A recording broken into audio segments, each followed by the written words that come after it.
Hi, McCann. I'm sorry, Yes, I hear you, but I cannot get the audio to work in the room, so I'm gonna ask IT. Yep, I'm gonna go call the IT, and I suggest you could start in the meantime. Okay, okay. I'll get... Okay, okay.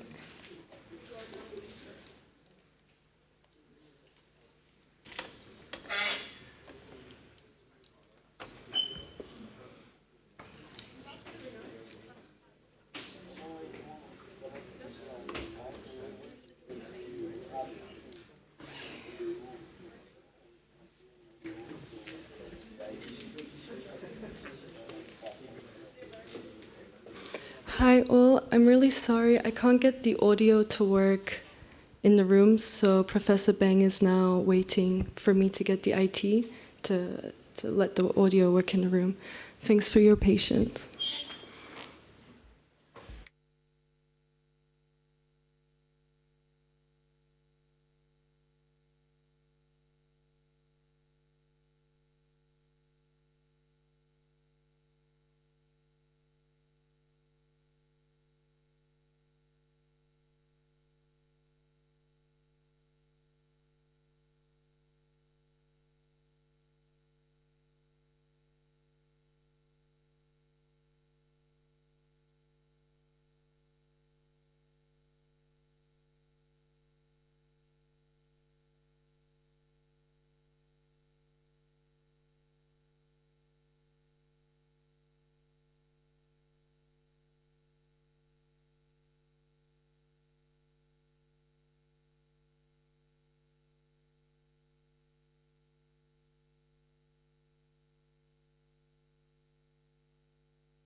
Professor, can we give it one more go?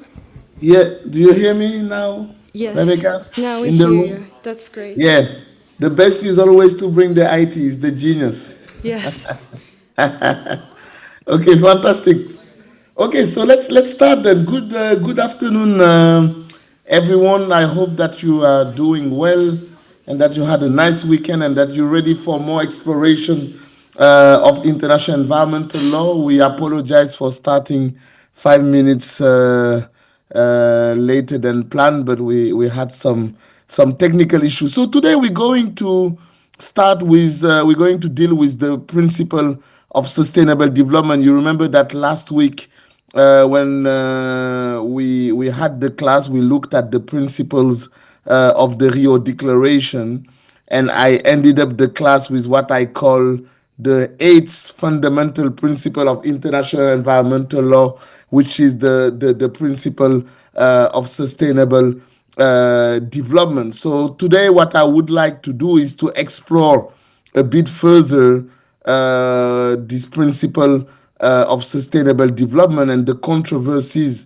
that are around this principle of sustainable development. So what we will do first is that I will come back briefly on the origins. I will come back briefly on the origins of the so-called principle of sustainable development, because as I mentioned a few times already in class, there are some controversies, some disagreements on the origins of sustainable development. Then we will discuss the meaning of sustainable development, if something can be called the meaning of sustainable development. And then we will dedicate most of the class looking at what I call the legal status of sustainable development, whether sustainable development as such can be considered as a principle under international law. So let me start first with the origins of sustainable development. As I mentioned to you, you have some scholars, some practitioners that claim that sustainable development can be traced back to the Stockholm Declaration of 1972. So yes, as we have seen in class, the 1972 Stockholm Declaration is the origins of of international environmental law, but you cannot confuse international environmental law with sustainable development. In 1972, there was simply no mention at all to sustainable development. And when you look at the Stockholm Declaration, we can skip this paragraph of the preamble, Rebecca. But if you look, for instance, at Principle 4 of the Stockholm Declaration that I've already shown you, you can see that the Stockholm Declaration was based on an imbalance in the relationship between environmental protection and economic development. And you remember that last week I told you that sustainable development is not about imbalance. It's about balancing the relationship between environmental protection and economic development. So when you read the ordinary words, when you take into account the ordinary meaning of the words of the Stockholm Declaration, there's no way you can deduce that there was sustainable development there. And one example, if you are being asked, one example is Principle 4. Principle 4 of the Stockholm Declaration, the last sentence, says that nature conservation must therefore receive importance. So it's not talking about integration. It's not talking about balancing. It is talking about giving importance for nature conservation to receive importance in planning for economic development. So here, again, if you apply the customary rules of treaty interpretation that are also applicable, the customary rules of treaty interpretation, they are also applicable to the interpretation of soft law instruments like the Stockholm Declaration.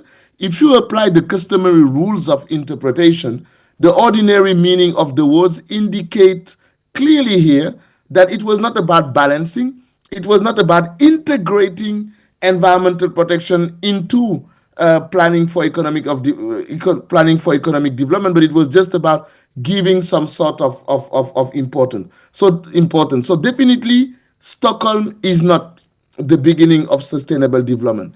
Some other scholars would tell you that you can trace back sustainable development to the next document that you're going to see now on the screen, which is the resolution that was adopted by the UN General Assembly in 1980 in relation to the 1980 International Development Strategy for Development. Also, some scholars would tell you, well, you can trace back sustainable development to this resolution 35 slash 56 of 1980. And the reason why they claim that sustainable development can be traced back to this resolution is that if you check on the next slide, there is a reference to the word sustainable. You see on line 1, 2, 3, 4, 5, 6, 7, on line 7 of paragraph 41 of this resolution, there is a reference to a process which is environmentally sustainable. And so some would tell you, well, this reference to environmentally sustainable shows that the concept of sustainable development was already present in the narrative of international law in 1980. But again, this is not what paragraph 41 is aiming at saying. Here, paragraph 41 is not talking specifically about sustainable development. It talks about the need to ensure there is need to ensure an economic development process which is environmentally sustainable. So the emphasis is put on economic development, and then again, in the process of economic development, there is this idea that, okay, economic development should be environmentally sustainable, but it's not about talking about sustainable development as such. It's one thing to talk about a process which is environmentally sustainable. It's a different thing to talk about sustainable development. Here, this reference to a process, an economic development process which is environmentally sustainable, here again, the ordinary meaning of the words clearly indicate that, environmental protection is considered in isolation. Is considered in isolation from economic development. And again, as I told you last week, economic development is about integration. It's about integrating environmental protection and economic development. And so because it's about integrating, you don't isolate environmental protection from the economic development process. And here the language is again very, very, very clear in indicating that what is environmental, or what is connected to environmental protection is isolated from economic development, is not truly speaking integrated within economic development. So yes, there is the adjective, the word sustainable, that has been mentioned here in paragraph 41, and you can maybe say, okay, this was a prior reference to the idea of sustainability, but we are not yet into a momentum, into a phase where the narrative of international law was focused on sustainable development, because this language in paragraph 41 and it is the same for the language I showed you from paragraph 4 of the 1972 Stockholm Declaration. These are languages that are isolating environmental protection from economic development and not indicating integration, not indicating balancing, not indicating putting on an equal footing both environmental protection and economic development. And this is the reason, again, why I disagree with those who claim that this is, you can trace back sustainable development to this 1980 International Development Strategy for Development. Of course, again, I'm giving you my position. As I told you, some scholars disagree with my position. So you should feel free, of course, to have your own vision. What matters is that you are able to justify. What matters is that you are able to justify when using customary rules of interpretation.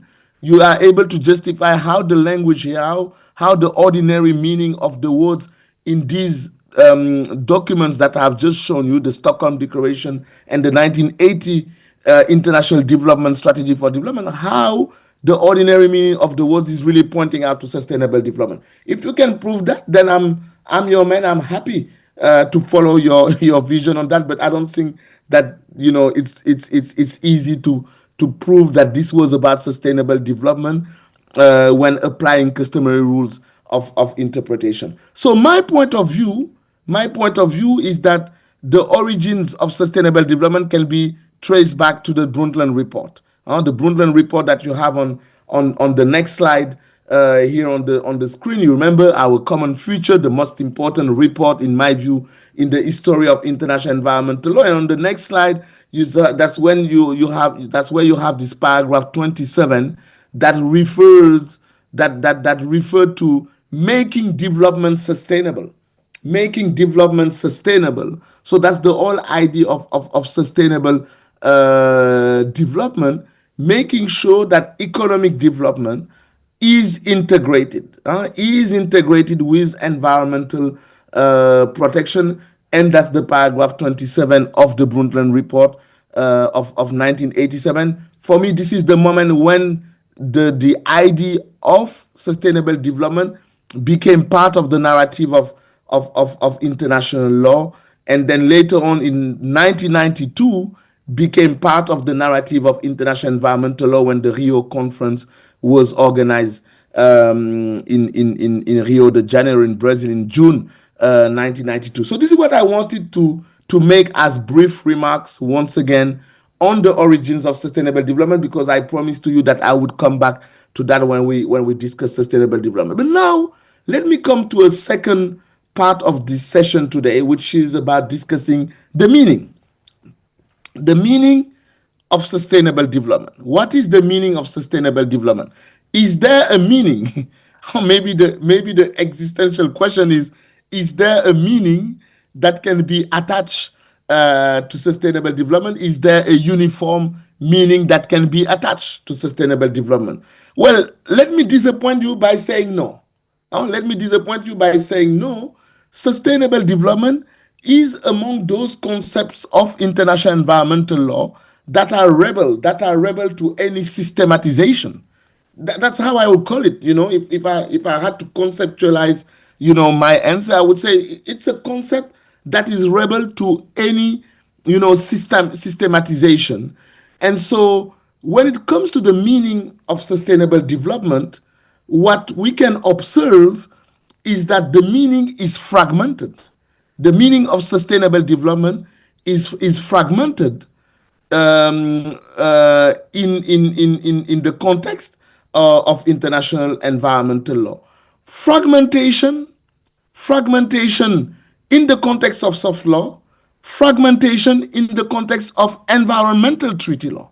Also, both soft law and environmental treaties were never able to come up with a clear definition, a clear meaning of what is sustainable development. And that's why I'm talking about a concept or a notion that is rebel to any systematization, to any legal systematization, because both soft law and treaty law are not helpful in determining the meaning of sustainable development. Let me start with soft law. Why do I talk about fragmentation of the meaning of sustainable development under soft law or soft law instruments? Well, let's start first with Rio.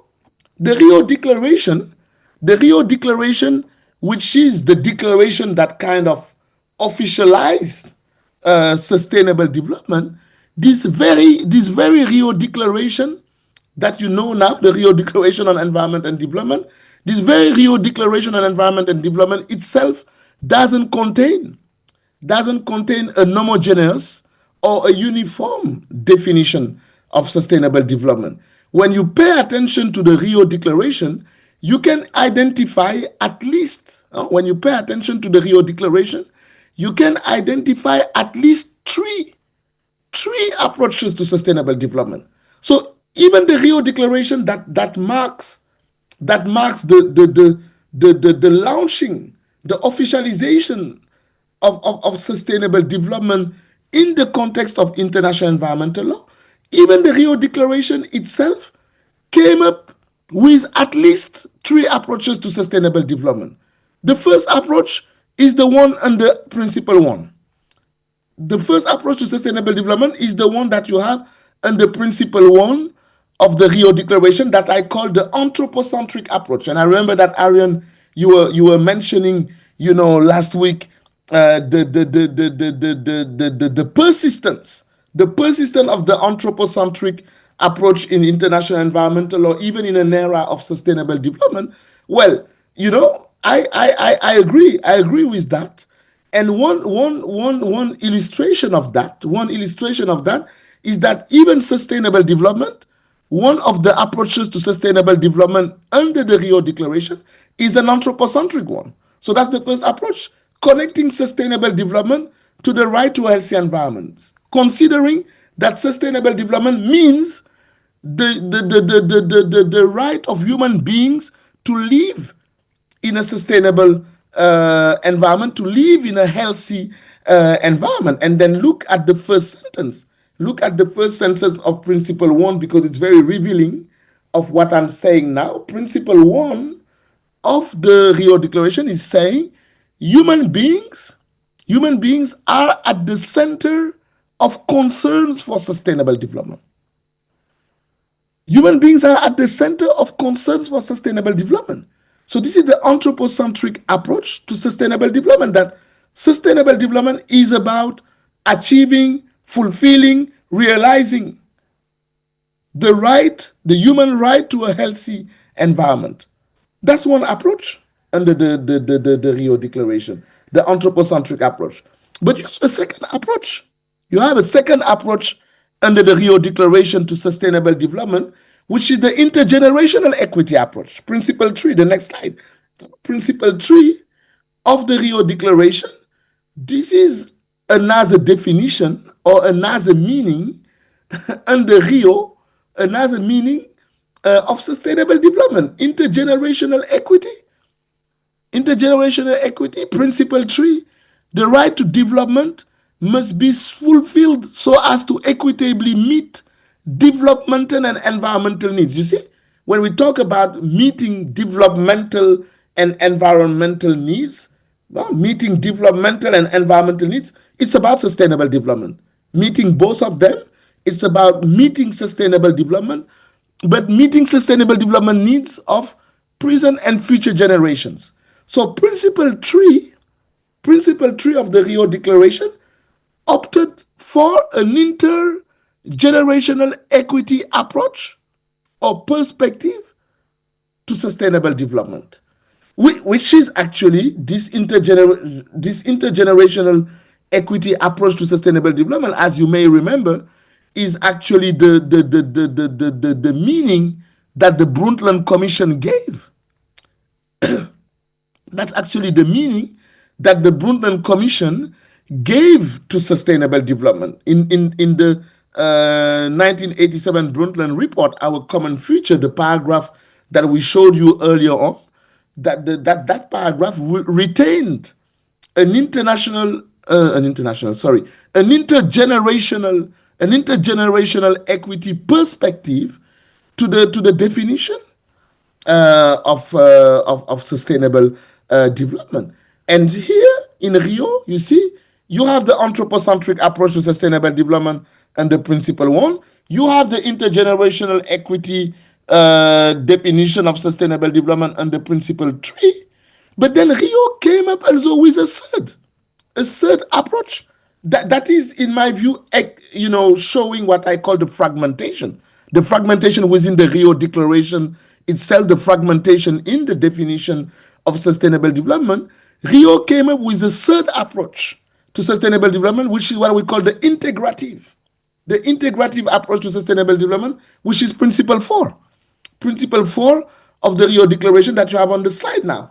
Principle 4 of the Rio Declaration, this is the integrative approach to sustainable development that we have not yet seen, because last week I ended up the class just mentioning briefly Principle 4 to announce the class of today on sustainable development. But you have this Principle 4, which is quite often mentioned as as the principle of sustainable development under the Rio Declaration, but which is in reality, when you pay attention, which is in reality just another approach to sustainable development under the Rio Declaration. Principle 4, the integrative approach or the integration approach to sustainable development. You see, in order to achieve, I quote Principle 4, in order to achieve sustainable development, environmental protection shall constitute an integral part of the development process and cannot be considered in isolation from it. And cannot be considered in isolation from it. I would say that this is the added value. I would say that this is the added value of the Rio Declaration when it comes to sustainable development, because the anthropocentric approach to sustainable development, we had already an anthropocentric approach under Stockholm, and then the intergenerational equity approach to sustainable development, as we have seen, was already in the Brundtland report. So this principle 4, if we can come back, please, Rebecca, to principle 4 on the screen. Yeah, please, thank you. So this principle 4 of the Rio Declaration would be what I would call the added value of the Rio Declaration on what is truly, or what should be. Let me not say what is truly, what should truly be the meaning of sustainable development. If you ask me my personal opinion on what I believe is sustainable development, I would tell you sustainable development is about this integrative approach. It's about making sure that environmental protection is an integral part of the development process and is not considered in isolation from it. And this is the reason why earlier on I told you, well, Stockholm is not about sustainable development, because it was not talking about integrating. It was saying, oh, nature conservation shall receive importance. It's not about integration. That's why I also told you that the 1980 international strategy for development was not about sustainable development, because it was talking about an economic development process that has to be environmentally sustainable, but it was not about integrating as such. There was still the environment being considered in isolation from economic development. So for me, this is what I believe is the most accurate definition of sustainable development, or what should be the most accurate meaning of sustainable development. It should be about integration. But again, from an objective point of view, when you read the Rio Declaration, you can see that the approaches to sustainable development are fragmented, since the Rio Declaration itself came up with 3 approaches: anthropocentric approach, principle 1; intergenerational equity approach of sustainable development, principle 3; and integrative or integration approach to sustainable development, which is principle 4 of the Rio Declaration. So Rio didn't really solve the issue, but after Rio, things became even more blurred, more fuzzy, more obscure when it comes to the meaning of sustainable development. Let me explain myself. In the Rio conference, there was one pillar of sustainable development that has been the forgotten pillar. Yes. The Rio Declaration, when you look at principle 4, the reference to development process in principle 4 that you see on the screen, the reference to development process is a reference to economic development. So in Rio, there was one pillar of sustainable development that has been forgotten: the social development pillar. Rio was just talking about integrating economic development and environmental protection. The social development pillar of sustainable development actually was not mentioned in the Rio Declaration. So you see that even if you wanted to say that there's only one definition to sustainable development in the Rio Declaration, which is Principle 4, still that definition or that meaning that was given to sustainable development was limited in scope. Why? Because one of the pillars, one of the integral pillars of sustainable development was not taken into account in Rio, which is the social development pillar. So we had to wait till Rio plus 10, which is the next slide. We had to wait till Rio plus 10 in Johannesburg. Rio plus 10 took place in 2002. That's the Rio plus 10 in Johannesburg, in South Africa. And the Rio plus 10 conference was a summit on sustainable development. It was not a summit on environment and development. It was called Summit on Sustainable Development. So if you are being asked the question in the exam of, Rebecca, can we stay? I don't know why it's moving. Is it me? Thank you. So if you are being asked, in the exam, you know, what was the title of the summit in Johannesburg? The title of that summit in Johannesburg was, you know, the Johannesburg Summit on Sustainable Development. So Rio was entitled Rio Conference on Environment and Development. The 2002 summit in Johannesburg was entitled the Summit on Sustainable Development. So Rio plus 10 was a summit on sustainable development. So as I was saying, we had to wait Rio plus 10, so 10 years after Rio, for the international community to bring back or to correct, maybe you can even call it a legal correction, to correct the mistake of the Rio Declaration and to refer to social development. Let's look at the next slide. Look at paragraph 5. You see, you have here paragraph 5 of the Johannesburg Declaration. So that was the declaration that was adopted in Rio plus 10. And then look, paragraph 5. Accordingly, we assume a collective responsibility to advance and strengthen the interdependent and mutually reinforcing pillars of sustainable development. You see, the interdependent and mutually reinforcing. Again, the language of integration, balancing the interdependent and mutually reinforcing pillars of sustainable development, economic development, social development, and environmental protection.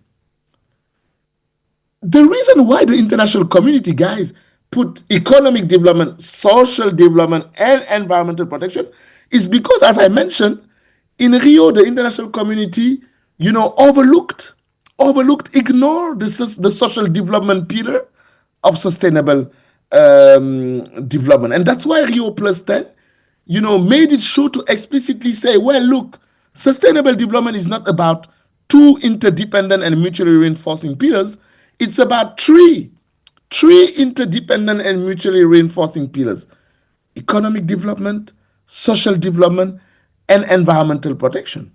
But again, I mean, this should be welcome. This should be welcome that the Johannesburg Declaration on Sustainable Development clarified that social development is one of the pillars of sustainable development, and that sustainable development is about balancing economic development, social development, and environmental protection. I think that this should be welcome.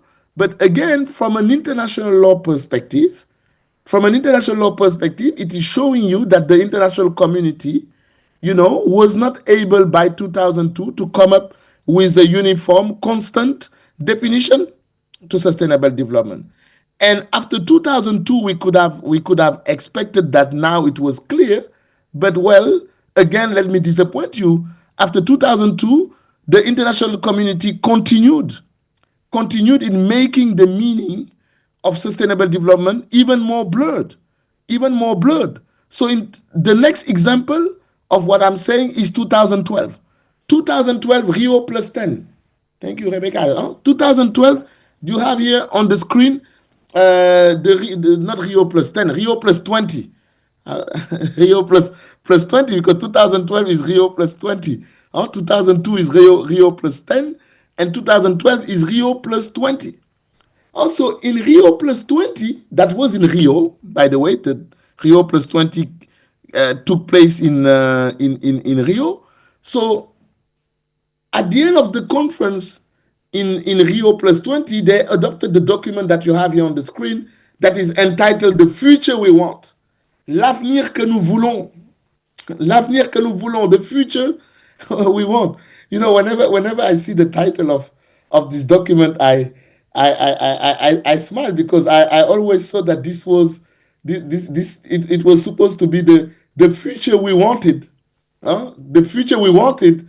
And then in Rio Plus 20, we are talking about the future we want, but I saw that it was the future we wanted. But anyways, so this document was adopted in Rio Plus 20 entitled The Future We Want. Well, the future we want made the notion or the concept of sustainable development even more obscure and more inconsistent in its meaning. Look at the next slide. In paragraph 2 of The Future We Want, the international community came and said, oh, you know what? Sustainable development is about poverty eradication. So it was no longer about, integrating the interdependent and mutually reinforcing pillars of sustainable development, economic development, social development, and environmental protection. In 2012, the international community said, oh, paragraph 2 of The Future We Want, it's about poverty eradication. Poverty eradication is the greatest global challenge facing the world today and an indispensable requirement for sustainable development. Also, in this regard, we are committed to freeing humanity from poverty and hunger as a matter of urgency. So poverty eradication became sustainable development in Rio plus 20. The environment was barely mentioned.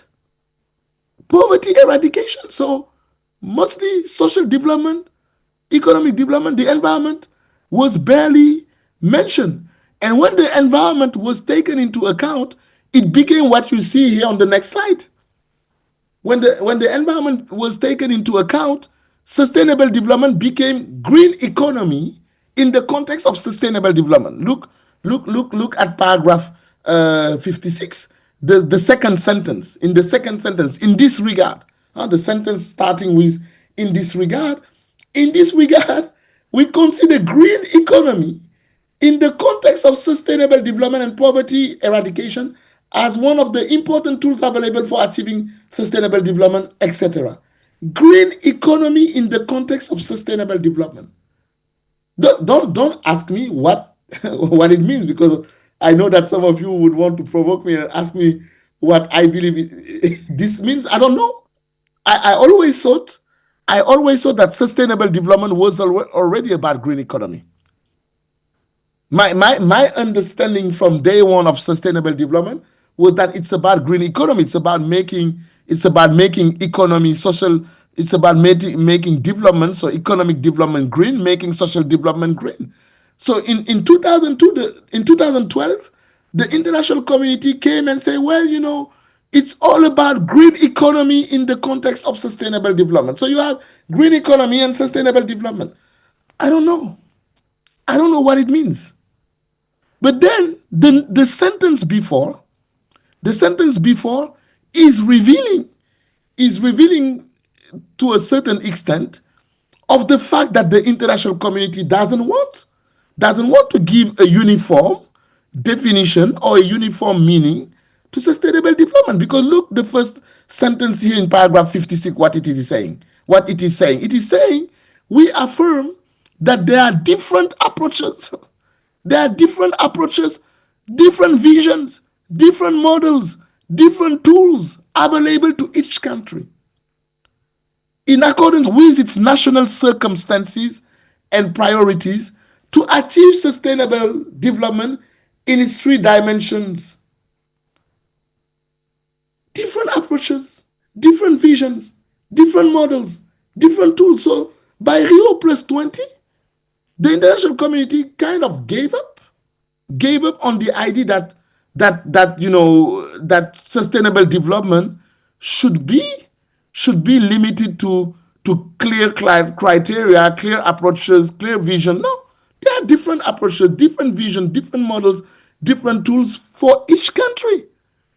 So basically, the language here, the language of the first sentence of paragraph 56 of the future we want made sustainable development a sort of self-judging concept, which every nation is free to define according to its national circumstances and priorities. That's very problematic. We are talking about international law, so we are talking about a structure that is supposed to be top down. How do you want to achieve the international law of sustainable development? How do you want states to achieve the international law of sustainable development if that international law is not clear about what we are trying to achieve? How do you want to hold states accountable? How do you want to hold states accountable? How do you want to hold states responsible when you have the language saying, well, at the end of the day, it's self-judging? Each country with its own approach. So you see that the soft law that I'm showing you till now didn't help. Rio plus 10, Rio plus 20, it didn't help. And after Rio plus 20, things became even more, how would I call that? Even more multifaceted. Multifaceted when it comes to sustainable development, because 3 years after the future we want, the UN adopted the 2015 Agenda for Development that you have now on the screen, which is entitled Transforming Our World, the 2030 Agenda for Sustainable Development. So the UN adopted this document. The consensus was by 2030, this is the agenda for sustainable development. And you know what is the agenda for sustainable development? Now the agenda for sustainable development became the agenda of achieving SDGs, Sustainable Development Goals, SDGs. That's where we are now. That's what we want to do. And that's why I'm talking about a very multifaceted approach, because as you will see now from the video, SDGs, they mean everything and nothing. Let's watch the video.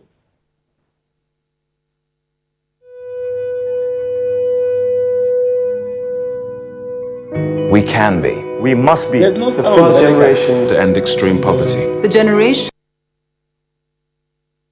On Zoom here.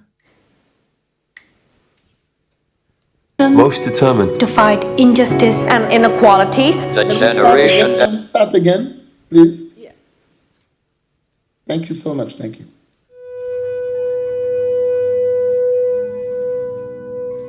We can be. We must be the first generation to end extreme poverty. The generation most determined to fight injustice and inequalities. The generation that saves the planet from climate change. And this is how it will get done. The global goals A 15-year plan For everyone, everywhere. with no one left behind. We will live in a world where nobody anywhere lives in extreme poverty. Where no one goes hungry. where no one wakes in the morning Asking if there will be food today. We will live in a world where no child has to die. Diseases we know how to cure. and where proper health care Is a lifelong right for us all. We will live in a world where everyone goes to school. and education gives us the knowledge And skills. for a fulfilling life. We will live in a world where all girls and all women have equal opportunities to thrive And be powerful. and safe. We cannot succeed if half the world is condemned. We will live in a world Where all people can get clean water. And proper toilets at home. at school and at work. We will live in a world where there's sustainable energy for everyone. Heat, light, and power for the whole planet. Without destroying the planet. We will live in a world where economies prosper. A new wealth. Lead to decent jobs For everyone. and we will live in a world where our industry Our infrastructure and our Best innovations. Are not just used to make money, but to make all our lives better. we will live in a world where prejudices and extremes of inequality are defeated. Inside our countries And between different countries. Where people live in cities and communities that are safe, progressive, and support everyone who lives there. where we replace What we consume. Planet where we put back what we take out of the earth. We live in a world that is decisively rolling back the threat of climate change. where we restore and protect the life in our oceans and seas. Where we restore and protect life on land. The forests. Animals. the earth itself. With peace between and inside countries. Where all governments are open. And answer to us for what they do at home and abroad. And the justice rules. With everyone equal before the law. Where all countries and we their people Work together. partnerships of all kinds To make these goals a reality. These are the United Nations global goals For sustainable development. Let's get to work.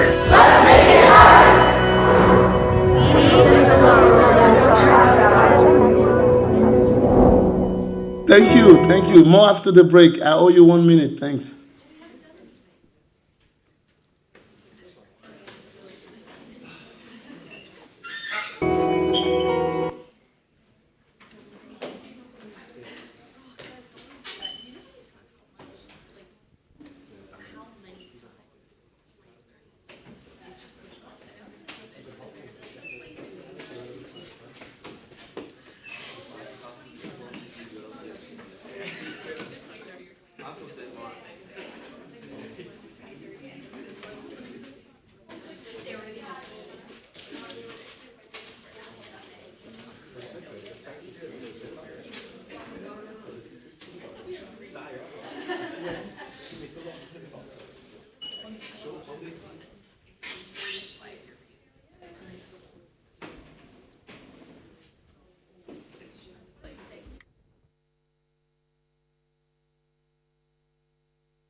Okay, so let's resume the session now that it is 16, and let's continue then with the meaning of sustainable development. So before the break, I showed you how soft law instruments, in particular the Rio Declaration, came up with very inconsistent and fragmented approach to the concept or the notion of sustainable development, and we ended up the class looking at what is today's sustainable development, meaning the SDGs, the Sustainable Development Goals, and you have seen that there are 17.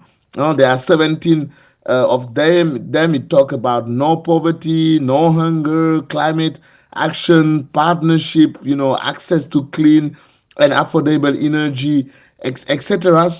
So basically, I think you can see that soft law is not very helpful in determining the meaning of what is soft law. But as I mentioned in the first part of the class, treaty law is also not helpful. Environmental treaties have not helped in determining the meaning of sustainable development. When you look at the vast constellation of environmental treaties, in particular multilateral environmental treaties, what we call MEAs, multilateral environmental agreements that have been concluded post-1992, they mostly refer to sustainable development, but in an inconsistent manner. Just to give you some examples, some environmental treaties, agreements, will refer to sustainable development as a right. If you take the next slide, the example of the United Nations Framework Convention on Climate Change of 1992 that you will discuss during the class on climate and international law. Well, if you look at the UNFCCC, the United Nations Framework Convention on Climate Change, next slide, the sustainable development is defined as a right. Look at Article 3, Paragraph 4 of the United Nations Framework Convention on Climate Change. It qualifies sustainable development as a right, that states have a right to sustainable development. So it's qualified as a right.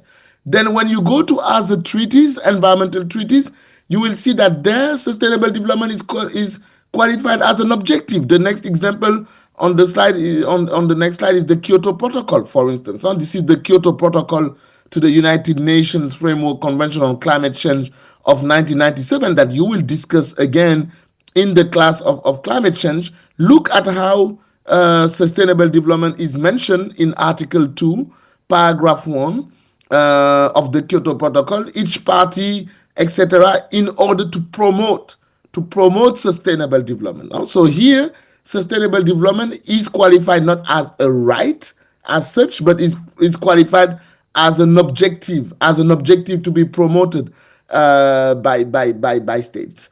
And so even other environmental agreements that refer to sustainable development as an objective, they are not clear in the designation of sustainable development. You see that here under the Kyoto Protocol, sustainable development is called sustainable development. But then you go in other treaties and sustainable development has other designations, other labels. It's no longer called sustainable development as such. One example is the next one, the 1992 Convention on Biological Diversity, the United Nations Convention on Biological Diversity, which is one of the what we call the sister conventions, the Rio Sisters Convention, because in Rio there were 3 conventions that were open for signature. That's what we call the 3 Rio Sisters Convention. So there were 3 of them: the United Nations Framework Convention on Climate Change, the United Nations Framework Convention on Climate Change, that was open for signature in Rio. This convention that you see on the screen, the Convention on Biological Diversity, and another one, a United Nations Convention on Desertification. So these are the 3 sisters, what we call the 3 sisters Rio Convention. So if you are being asked what are the 3 Rio Sisters Conventions, remember It's the 1992 United Nations Framework Convention on Climate Change, the 1992 United Nations Convention on Biological Diversity, and the 1992 United Nations Convention on Desertification. And as I was saying, if you look, for instance, at the CBD, the Convention on Biological Diversity, look on the next slide how it refers to sustainable development. It calls it the sustainable use. Also, it's no longer about sustainable development. It's about sustainable use. It's about sustainable use. The objective of this convention, so objective language, but different designation. Different designation are the conservation and the sustainable use. So sustainable development becomes sustainable use. So is it the same thing? Talking about sustainable use and talking about sustainable development. In other treaties, like the one on desertification, which is the next slide, the one on desertification,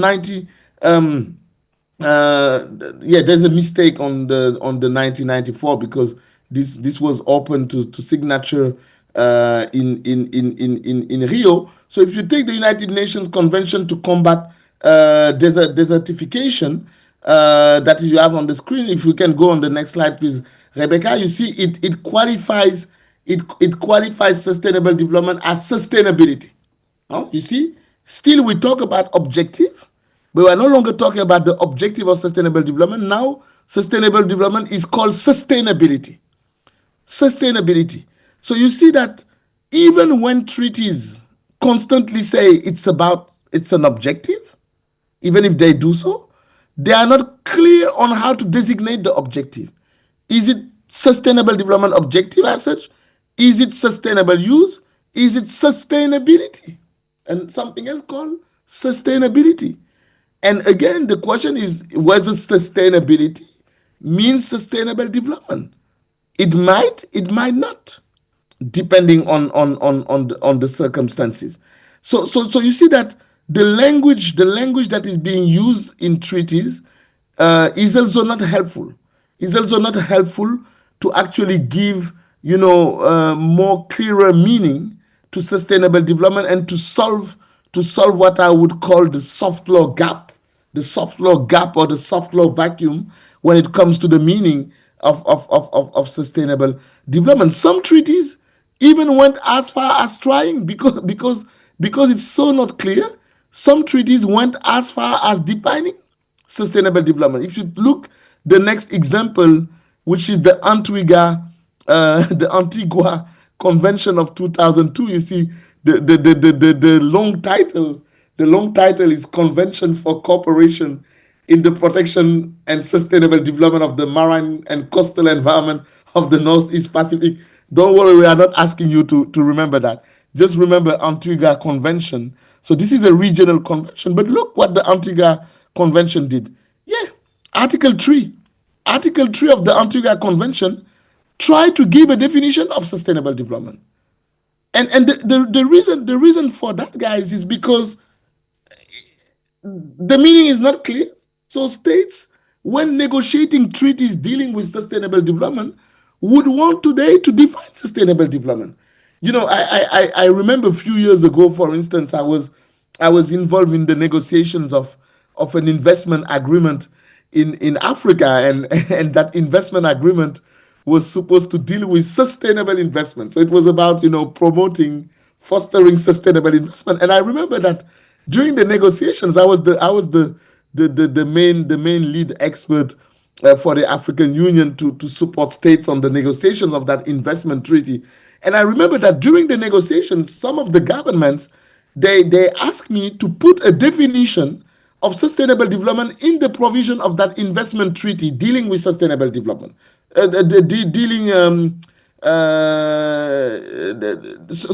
asked me to incorporate in that investment treaty a provision defining sustainable development in that provision dealing with definitions in an investment treaty. They wanted, and I remember that I was quite reluctant. I was quite reluctant when they asked me to do so.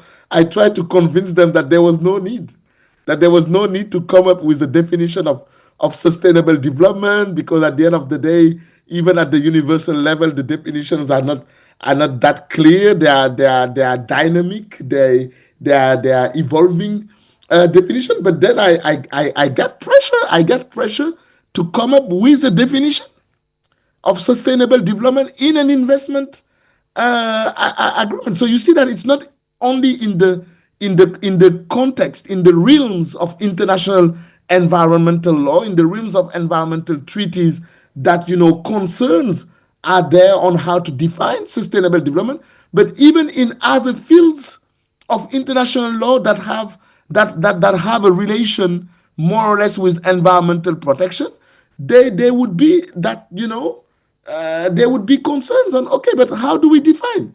Since the treaty is about sustainable investment, or since the treaty is about investment that fosters sustainable development, how do you define investment that fosters sustainable development? So what is the sustainable development? States want predictability, but international environmental law itself is not granting the legal predictability. And look here, the definition of the Antigua Convention of Sustainable Development. Here, sustainable development means everything. For the purposes of this convention, sustainable development means the process of progressive change in the quality of life of human beings, which places it as the center and primordial subject of development by means of economic growth with social equity and the transformation of methods of production and consumption patterns, and which is sustained in the ecological balance and vital support of the region. This process implies respect for regional, national, and local ethnic and cultural diversity, and the full participation of people in peaceful coexistence and in harmony with nature, without prejudice to and ensuring the quality of life of future generations. I'm even tired after reading this definition and the Article 3 because it's just so long, so heavy, and everything is there, even cultural diversity. Cultural diversity is about sustainable development. So you see that environmental treaties do not help in solving the situation, in solving the issue. And this is why my point of departure was to tell you, well, I believe that this is a concept that is rebel to any legal systematization at the end of the day. So this is what I wanted to say about the meaning of sustainable development. Now let me come with the last part of the session today, which is, of course, the legal status. The legal status of sustainable development. The legal status, the legal value. Can we attach any legal value to sustainable development? Is sustainable development law? Is it law? Is it a source of law? Is it creating law? Is it creating rights? Is it creating obligations? What is the legal status? And Rebecca knows that I like to provoke, that sometimes I even think that this class actually should be entitled The Principle of Sustainable Development, brackets, question mark. The Principle of Sustainable Development, brackets, question mark. Because, at the end of the day, it's not even clear whether sustainable development is a principle, a legal principle as such. So this is what I wanted to discuss now, to show you also some of the inconsistency in determining the legal status of sustainable development. And the first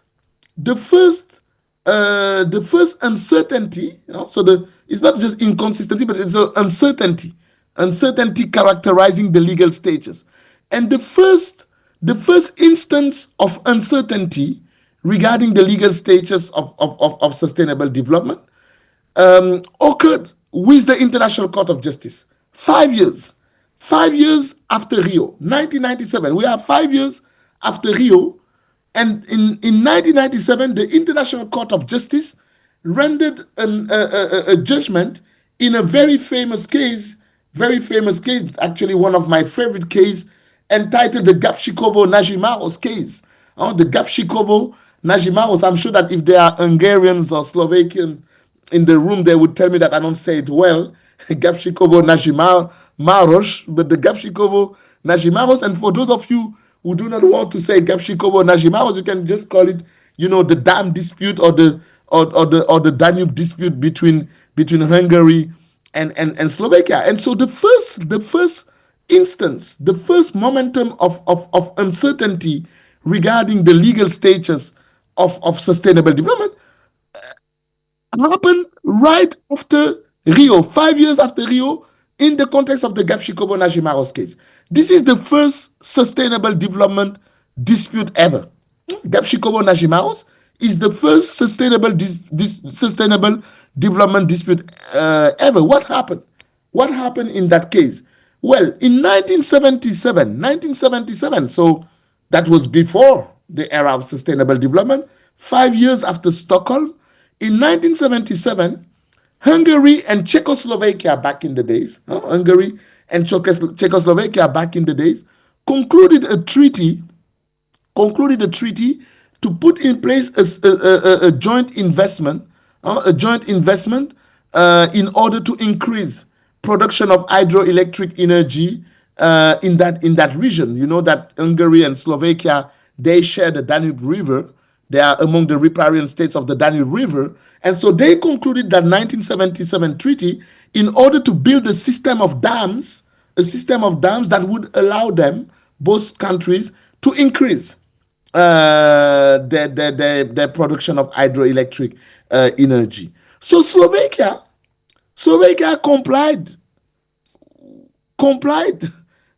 with the treaty and built its part of the dam. I'm saying Slovakia because afterwards, as you know, the Czechoslovakia became two countries, the Czech Republic and Slovakia was the country that became the successor state to the 1977 treaty. And Slovakia, by the end of the 1980s, actually, complied with its part of the treaty and built the dam it was supposed to build.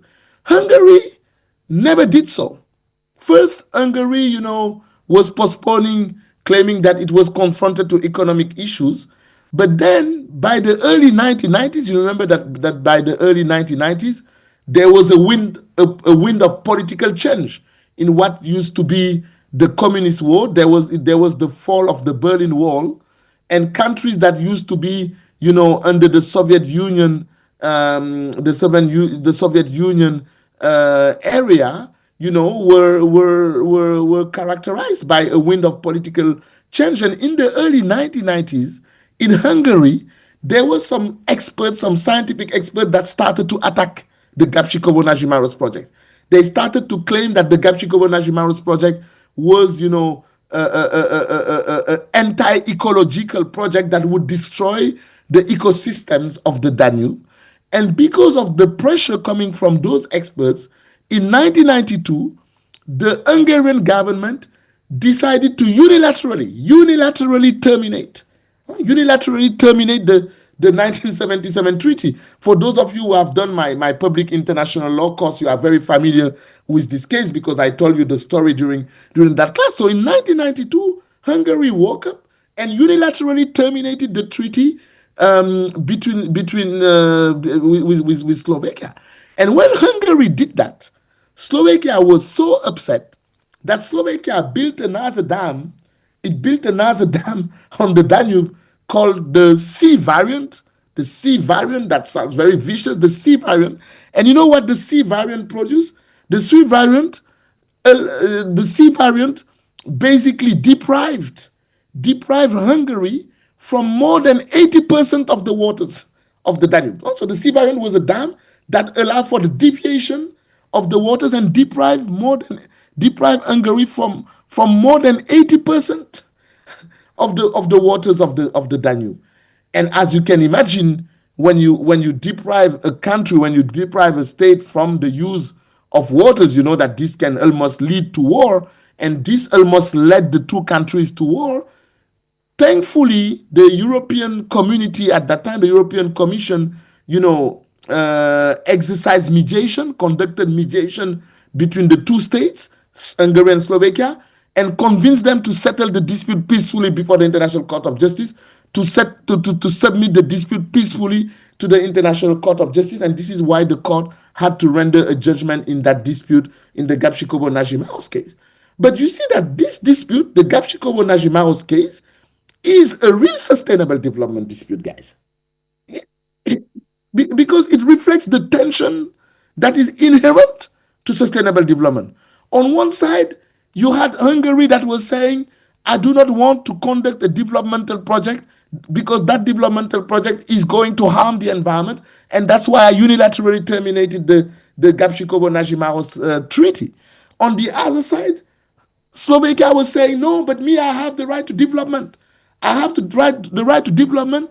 This was supposed to lead to more production of hydroelectric energy, so you have to comply with the treaty. So that was the tension that is inherent to sustainable development that was at stake in that case, and that's why I call it the first sustainable development dispute ever.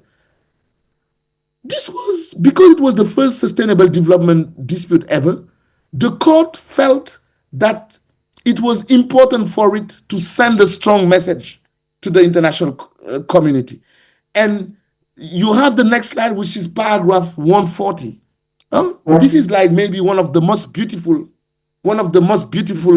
passages in the history of international case law. And again, to give you tips, we like to ask at the exam to comment this paragraph. Also, you can't say that I'm not nice, that I'm not giving you any tips. I'm giving you that, one of the topic we love is please comment paragraph 140 of Gapchikobo-Najimaros. And look what the court said. I quote, throughout the ages, mankind has, for economic and other reasons, constantly interfered with nature. In the past, this was often done without consideration of the effects upon the environment. I showed you that in the history of this class. Owing to new scientific insights and to a growing awareness of the risk for mankind, for present and future generations, you see here, you have here recognition by the International Court of Justice of intergenerational equity. You have a record, the court is talking about present and future generations. So, for mankind, of pursuit of such interventions at an unconsidered and unabated pace, new norms and standards have been developed, set forth in a great number of instruments during the last 2 decades. Now you are all great specialists. You know what the court is saying here. This is 1997. This is 1997, and the court is saying, well, I'm aware that in the last 2 decades, meaning since the 70s, new norms and new standards have been developed. And then look what the court is saying in the next sentence. Such new norms have to be taken into consideration, and such new standards given proper weight, not only when states contemplate new activities, but also when continuing with activities begun in the past. This need, that's the last sentence, the crispy one, this need to reconcile economic development with protection of the environment is aptly expressed in the concept of sustainable development. So you see, this is the first judgment ever rendered in relation to a sustainable development dispute, and the court sent the message to the international community. The court said, look, we are living now in a new era. We are living in an era where there is a need. There is a need to reconcile, not to confront, not to clash, but to reconcile economic development with protection of the environment. And the court said this is what sustainable development is about, reconciling economic development with protection of the environment. But then look, why I'm talking about uncertainty. That was powerful what the court said here. But then you see how the court qualifies sustainable development? Did the court give any legal teeth? Any legal, how do you say that? Any legal texture? Any legal skin to sustainable development? No, the court was very shy. The court said, oh, it's a concept. That this need, okay, we are living in a new era, but it's not about the principle, it's about the concept. So the court was very shy in 1997, saying that sustainable development is a principle. The court says, yeah, it is a concept. Not a principle, it's a concept. So this paragraph is very powerful, but you see that the court was shy in saying that sustainable development is a principle. That's why I'm telling you this is a first instance of the uncertainty that is characterizing the legal status of sustainable development, since the court decided not to qualify it as a principle, but as a concept. Which is weird because for those of you who paid attention to the sentence before the last sentence, the sentence before is like a powerful sentence where the court is basically giving a retroactive effect to sustainable development. Because look, the court is saying, even if it is just a concept, the new norms, they have to be taken into consideration, and the new standards given proper weight, not only when states contemplate new activities, but also when continuing with activities begun in the past. So the court said, you know what? Integrating environmental protection in economic development is not just for the new activities post-1992. It's also for activities begun in the past. So in the 1980s, in the 1970s, in the 1960s, in the 1950s, in the 1940s, in the 1930s, etc., even in the 19th century, the court gave retroactive effect. This is a powerful determination by the court, despite the shyness of the court saying, yeah, but it's not a principle. That's why I'm talking about a paradox. How do you give such a powerful legal retroactive effect to something that is just a concept? But the court decided that it's a concept. 8 years after Gapshikobo-Nashimaros, a tribunal came and actually contested the court, contested the fact that this is just a concept. 8 years after Gapshikobo-Nashimaros, there was another important case called the Iron Rhine arbitration that you have here now on the screen. The Iron Rhine arbitration, a dispute between Belgium and the Netherlands that was brought before the Permanent Court of Arbitration 2005. The Iron Rhine that we call the Iron Rhine arbitration. You know, it's not that the Rhine became iron, that the Rhine River became iron, but we call it the Iron Rhine. What was this dispute about? How did it came up? You know, in 1839, so now we are talking about a treaty of the 19th century, guys. Gapshikobo-Nashimaros was a treaty of the 20th century, 1977, 5 years after Stockholm, so 5 years after the birth of international environmental law. This case, the Iron Rhine arbitration, the treaty that was at stake was a treaty of the 19th century, 1839. The Treaty of Separation between Belgium and the Netherlands. In 1839, when Belgium and the Netherlands concluded their Treaty of Separation, they agreed that, you know, the two countries could build a railway between Antwerp in Belgium and the Netherlands to allow transport of goods between Belgium and the Netherlands till the Rhine point in the Netherlands. So they agreed under that Treaty of Separation that a railway could be built between Antwerp and the Rhine sector of the Netherlands. So that's why that railway is called the Iron Rhine.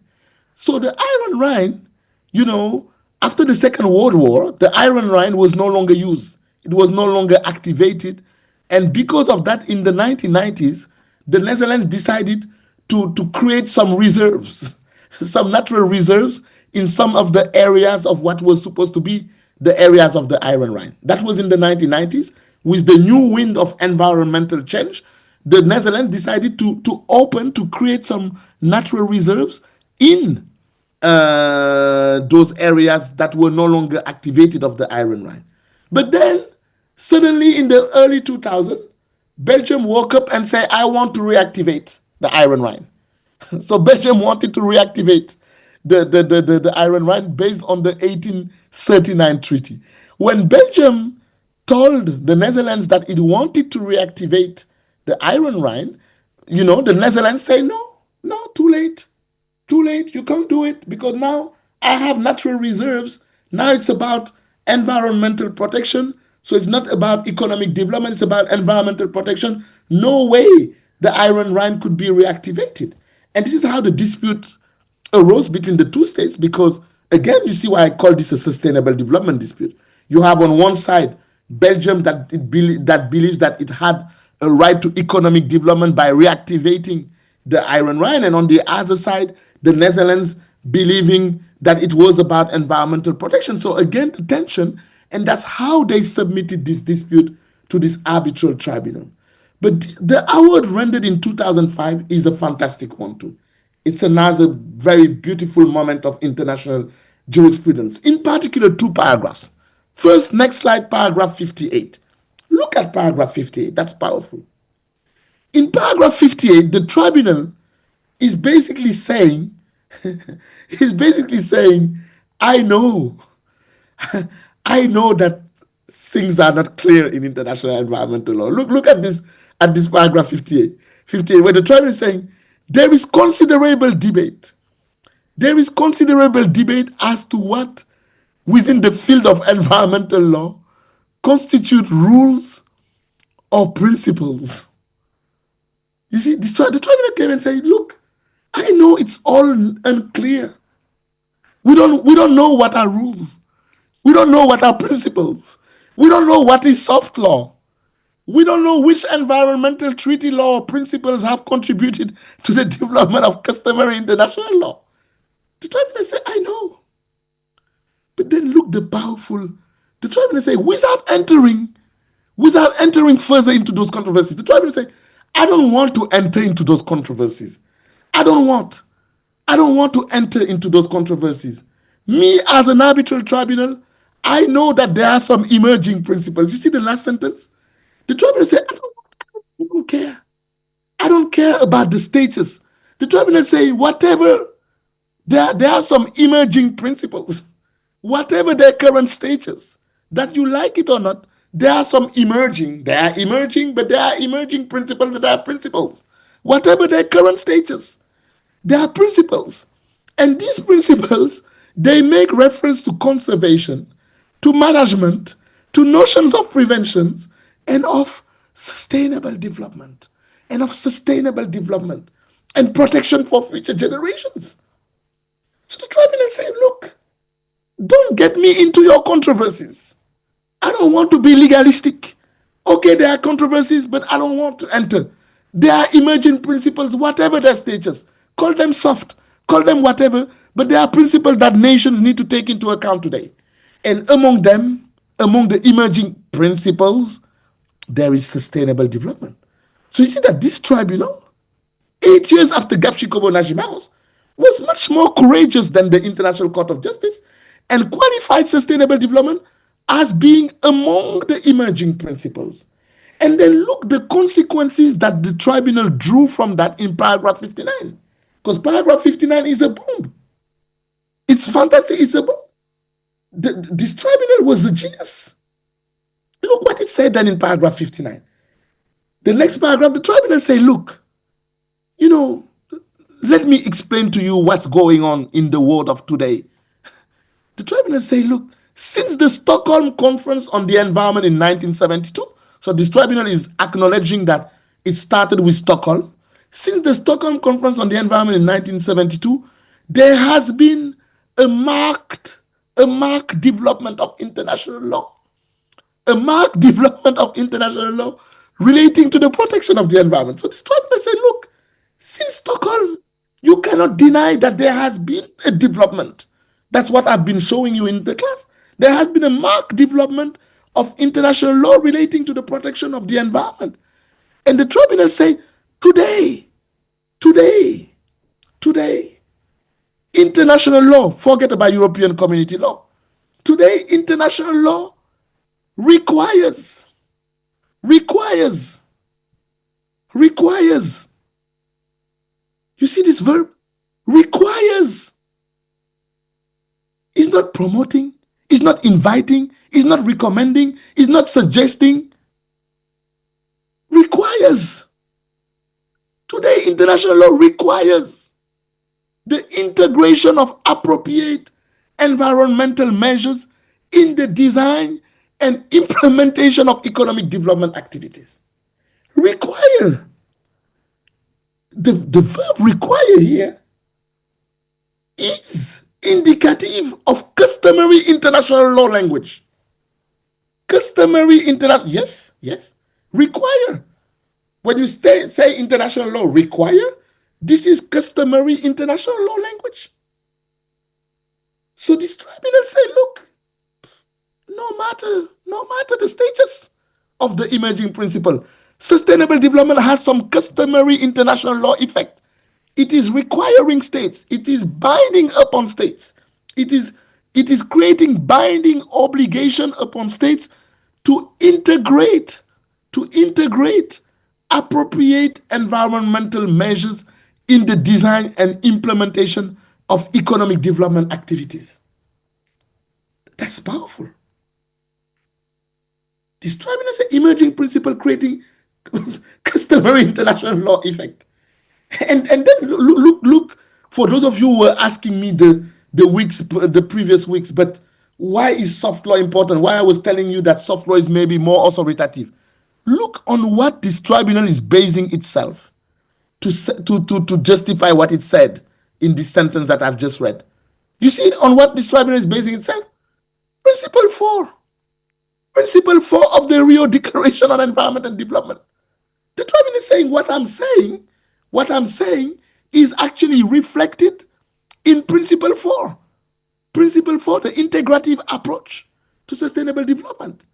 Principle 4 of the Rio Declaration on Environment and Development, adopted in 1992, reflect these trends. Provides that environmental protection shall constitute an integral part of the development process and cannot be consideration in isolation from it. You see, those of you who are asking me, but why I was saying that soft law is maybe even more authoritative than treaties. Here, this tribunal is not referring to treaties. It is saying, look, what I'm saying about the customary international law effect of sustainable development is based on soft law, on Principle 4 of the Rio Declaration. Yeah, that is powerful. And then the tribunal ended up by saying, importantly, these emerging principles now integrate environmental protection in the development process. You see, integration.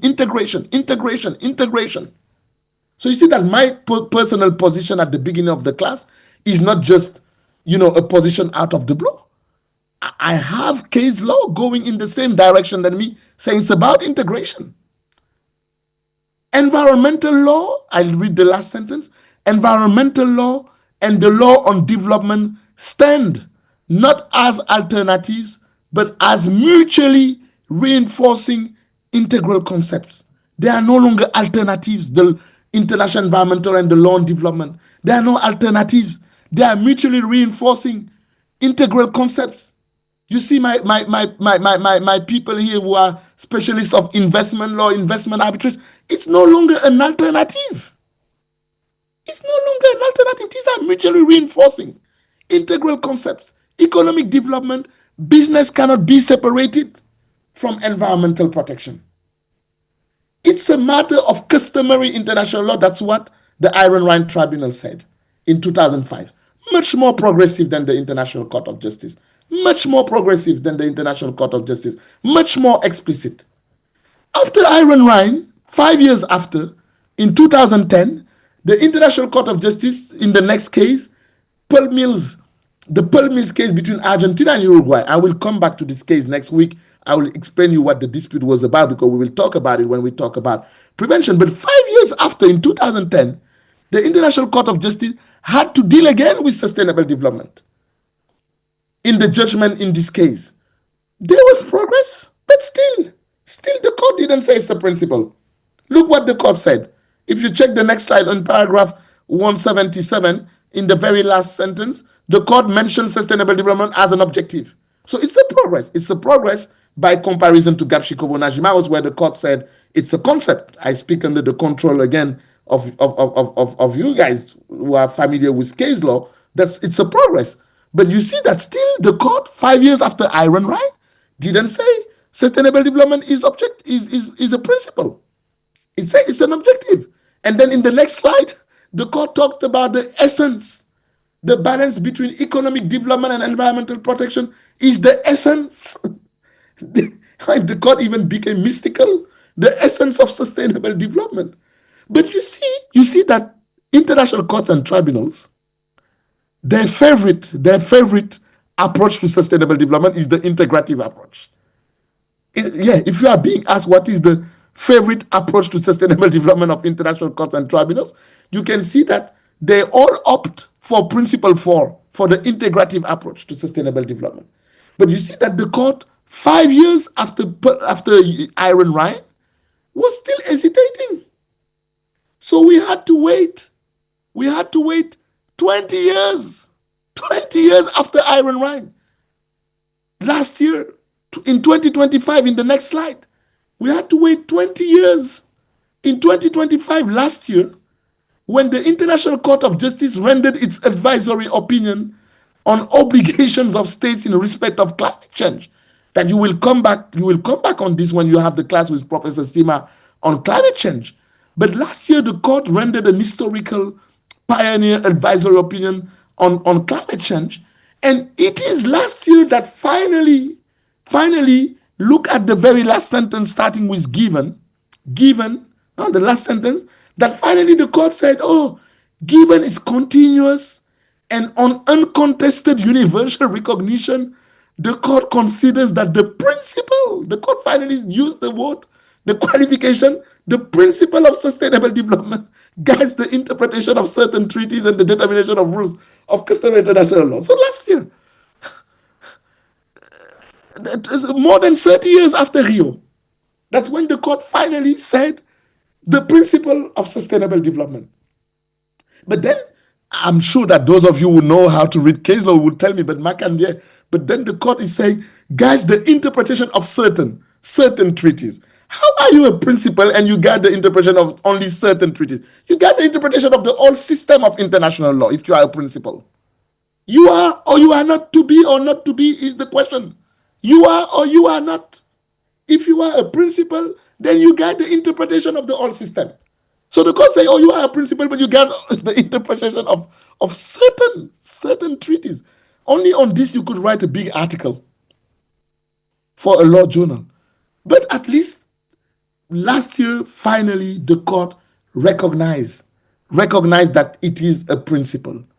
So all that to say that, despite all this progress, this evolution, you can see that the legal status of sustainable development is still subject to discussions, still subject to uncertainties.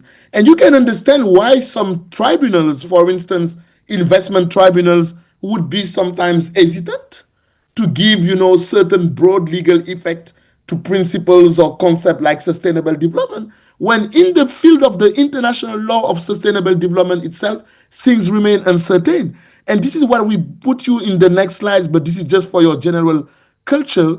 We don't want you, of course, to know that. If you can put just the next slide, Rebecca. You took it out. Okay, but this is what we put.